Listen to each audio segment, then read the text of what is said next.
खुलुमबाय दिनैनि Bodoland इंखं television studio हलाव आं मलेन बसुमतारी दिनैनि गाहाय रादाबफोराव दं।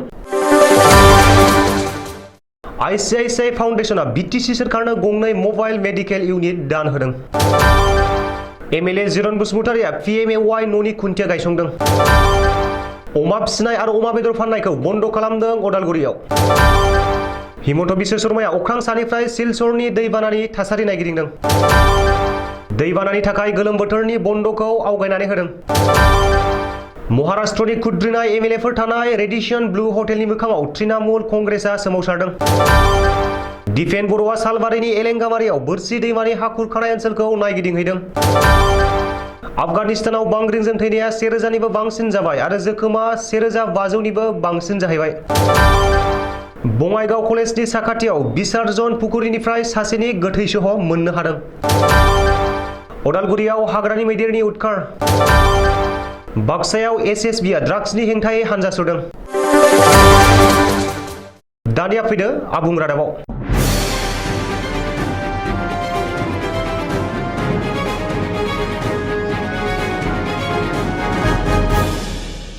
आईसीआईसीआई बैंक और आईसीआईसीआई फाउंडेशनआ बीटीसी सोरखारनो गंनै मबाइल मेडिकेल इउनिट एबा एमएमइउ दान होदों।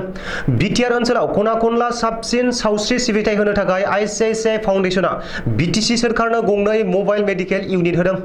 कक्राझार बड'फा नोगोराव थानाय बीटीसी सेक्रेटारियेट मावख'आव खुंनाय मोनसे हाबाफारिनि गेजेरजों आईसीआईसीआई फाउंडेशनआ बीटीसी सोरखारनो गंनै मबाइल मेडिकेल इउनिट सुंद'यै एमएमइउ गारि गथायो। बे हाबाफारियाव बीटीसीनि गाहाय प्रमद बर', लेङाइ गाहाय गबिन्द बसुमतारी, बीटीसीनि गुबुन गुबुन बिफाननि इएम, एमसीएलए आरो सोरखारि मावख'गिरिफोरा बाहागो लायो। मख'नो गोनांदि आईसीआईसीआई फाउंडेशनआ बीटीसी खुंथायनो गथायनाय गंनै मबाइल मेडिकेल इउनिटखौ दिनै बीटीसीनि गाहाय प्रमद बर' आरो लेङाइ गाहाय गबिन्द बसुमतारीया फिरफिला जांख्रिनानै जागायनानै होयो। मिथिनो हानाय बादिब्ला बे मबाइल मेडिकेल इउनिट एबा एम्बुलेन्सआ बिटिआरनि गामि ओनसोलाव सिबिथाय होगोन। गारि सिङावनो डाक्टार जिरायनानै बेरामि नायनो हानायनि खाबुआबो दं होननानै प्रमद बर'आ फोरमायदों। गसाइगावनि एमएलए जिरन बसुमतारीया दिनै पीएमएवाई न'नि खुन्थिया गायसंदों। गसाइगाव महकुमानि सिङाव थानाय 2 नं हास्रावबारि गामिनि जावेद आलीनि न'नि सिथ्लायाव पीएमएवाई न'नि खुन्थिया गायसंनानै न' लुनाय खामानिखौ बेखेवदों एमएलए जिरन बसुमतारीया। रिपर्ट बादिब्ला जावेद आलीया देग्लाय गंसे पीएमएवाई न' मोननो हादों आरो बे न'खौ दिनै एमएलए जिरन बसुमतारीया खुन्थिया गायसंनानै जागायनानै होयो। हाबाफारियाव एमएलए बसुमतारीया बुङोदि गायसनजानाय मोनफ्रोमबो न'खौ मोजाङै लुफुंनाय जागोन आरो सिगाङाव जाबायदि सोलिबोदों बेबायदि जानाय नङा आरो न' लुफुंजोबागौमानि सोरखारनिफ्राय नायबिजिरनाय आरो गोख्रों नोजोर होनाय जागोन। साफ्रोमबो गोरिब नखर जायफोरा न' गैजाया आरो लुनो हाया, बिटिआर सोरखारा बयनोबो गंफा गंफायै पीएमएवाई न' होगोन होननानैबो एमएलए जिरन बसुमतारीया फोरमायदों। अमा बेदरखौ बुहुमनि थावसिन बेदर होननानै बयबो मिथिगौ, नाथाय बे थावसिन अमानियाव बेराम फैदों। बे बाथ्राया अमा बेदर जानो मोजां मोनग्राफोरनि थाखाय मोनसे गाज्रि रादाब।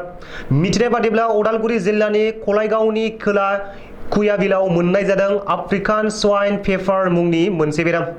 बे गामियाव गंनै अमा फार्माव गोबां अमा थैनायाव गुवाहाटीनि NERDDL आव आनजाद खालामनो दैथायहरो। बे आनजादनि उनाव अदालगुरि जिल्लानि खलायगाव ओनसोलनिफ्राय आफ्रिकान स्वाइन फेभार बेरामादि अमानियाव जादों बेखौ रोखा खालामबाय।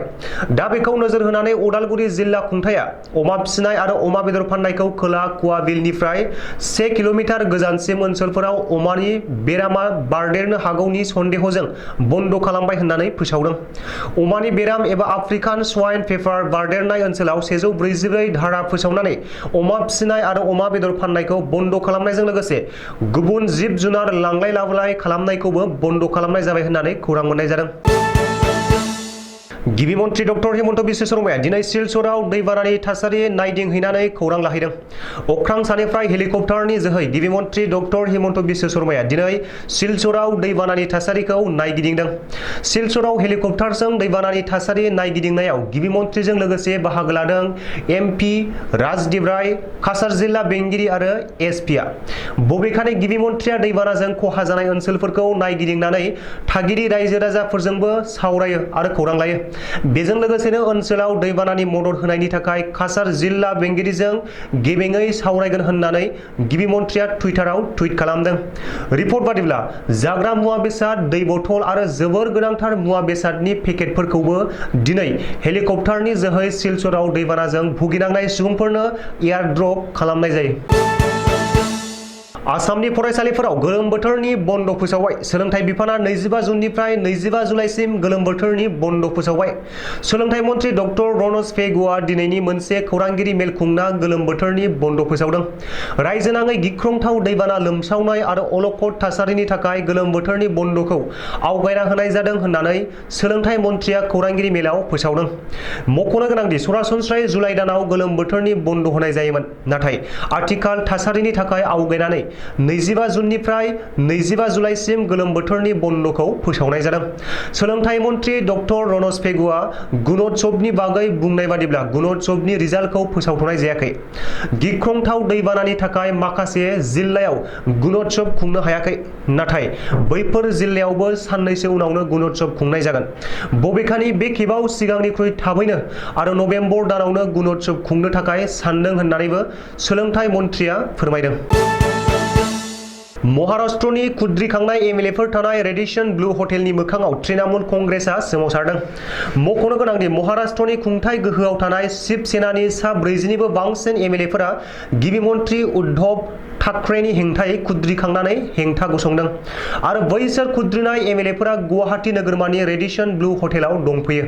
नाथाय आसामनि गिबि मन्थ्रि डक्टर हिमन्त बिश्व शर्माया आसामनि गिख्रंथाव दैबानानि जेंनाखौ नेवसिगारनानै शिव सेनानि खुद्रिनाय एमएलएफोरखौ फुजिदों आरो महाराष्ट्रनि सोरखारखौ सिफायनानै बिजेपि दैदेननाय सोरखार दानो नाजानायावसो गोसो होदों होननानै तृणमूल कंग्रेसआ अजद होदों आरो रेडिसन ब्लु हटेलनि मोखाङाव सोमावसारदों। बे सोमावसारनायखौ दैदेनदों आसाम तृणमूल कंग्रेसनि आफादगिरि रिपुन बराया।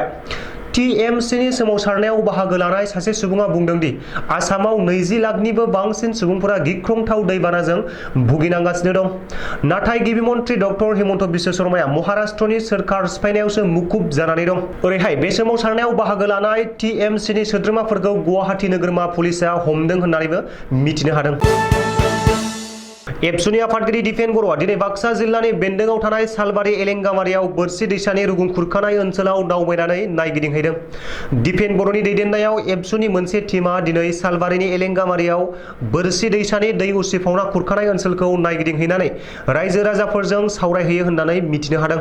बेजों लोगोसेनो दैबानाजों हा खुरखानायखौ होबथानो थाखाय मावनाय खामानिफोरा जेन जेबो थगाय थसि जाया बेखौ नोजोर होनो थाखाय एबसुनि आफादगिरि दिपेन बर'आ सोरखारखौ खावलायो। सोरखारा दैबाना आरो हा गिसिखानायखौ होबथानाय खामानिफोरखौ मोजाङै मावनो थाखायबो दिपेन बर'आ खावलायो। बेजों लोगोसेनो आसामनि दैबानानि जेंनाखौ हादरारि जेंना महरै फोसावनांगौ होननानैबो एबसुनि आफादगिरि दिपेन बर'आ दाबि खालामदों। मख'नो गोनांदि नसुं हादर भुटाननि कुरिस्युनि दै मोब्लिब बिथांखिनि दैखौ हगारहरनायनि जाहोनाव बोरसि दैमानि दैया रुगुं उसिफावनानै साखाथि फाखाथि ओनसोलाव लोमसावनानै रायजो राजाफोरखौ हालाय हाफाय खालामदों। बुधबारनि अखानायसै समाव बयबो उन्दुफुबाय थानाय समाव गोख्रों बांग्रिं मावनायाव आफगानिस्तानाव थैनायनि अनजिमाया आथिखालाव गासै सा 1000निबो बांसिन जाबाय आरो जोखोम जानायनि अनजिमाया 1500निबो बांसिन जाहैबाय। अदेबानि थैनायनि बिबाङा बांहैनो हागौ होननानै सुलुङाव मिथिहोदों। पाकिस्तानजों नांजाबनाय सानजा आफगानिस्ताननि सानजा हालाम पक्तिका प्रभिन्सनि मोनब्रै जिल्ला फारियै गबन, निका, बारमल आरो जिरगाव बांसिन गाज्रि गोहोम गोग्लैदों।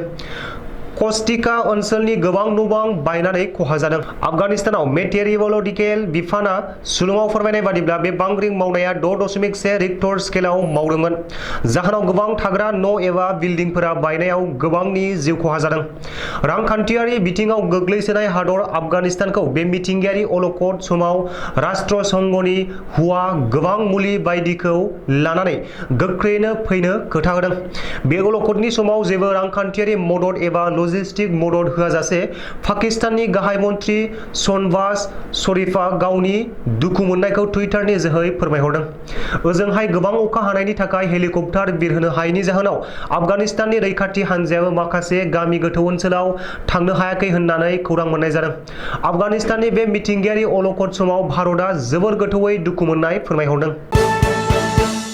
बङाइगाव नोगोरनि साखाथियाव थानाय बङाइगाव कलेजनि मोखाङाव बृहस्पतिबारखालि आमथिसुवानि समाव बिसार्जन पुखुरिनिफ्राय दैयाव गोजावनानै थानाय हालोदाव सासेनि गोथै सह मोननो हादों।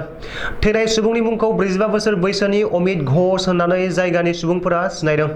लोगो लोगो दलाइगाव बाख्राफारायाव थानाय नखरनो जाथायनि सोमोन्दै खिन्थाहरनायाव नखरनिया थैनाय सुबुंखौ अमित घोष होननानै रोखा जादों। सुलुङाव फोरमायनाय बादिब्ला अमित घोषनि साइकेला पुखुरि जिङाव गोग्लैनानै दंमोन।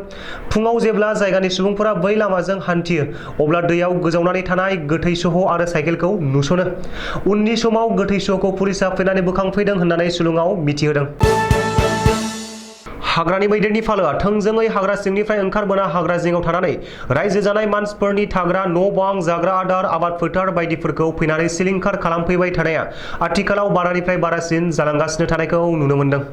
बुधबारखालि हरनि 11 रिंगासो समाव उदालगुरि जिल्लानि सिंग्रिबारि गामियाव नखरसेनि न'आव हाग्रानि मा 80सो मैदेर फालोआ थोंजोङै फैना मानसि थाग्रा गासै न'-बांफोरखौ गाफाय-गुफाय खालामना न' सिङाव हाबना माइ माइरं बायदिफोरखौ जानायजों लोगोसे गासै थोरसि लथा, सियार टेबुल, उन्दुग्रा बिसिना बायदिफोरखौ गाफायना सिलिंखार खालामलांजोबदों। गोग्गो समाज खालामनो निसा एबा फेग्रा मुवानिफ्राय जानगार खालामनानै गुन गोनां सोलोंथाइ लाहोनो थाखाय एसएसबि फाइकि हानजाया गोलाव हानजा सुरदों।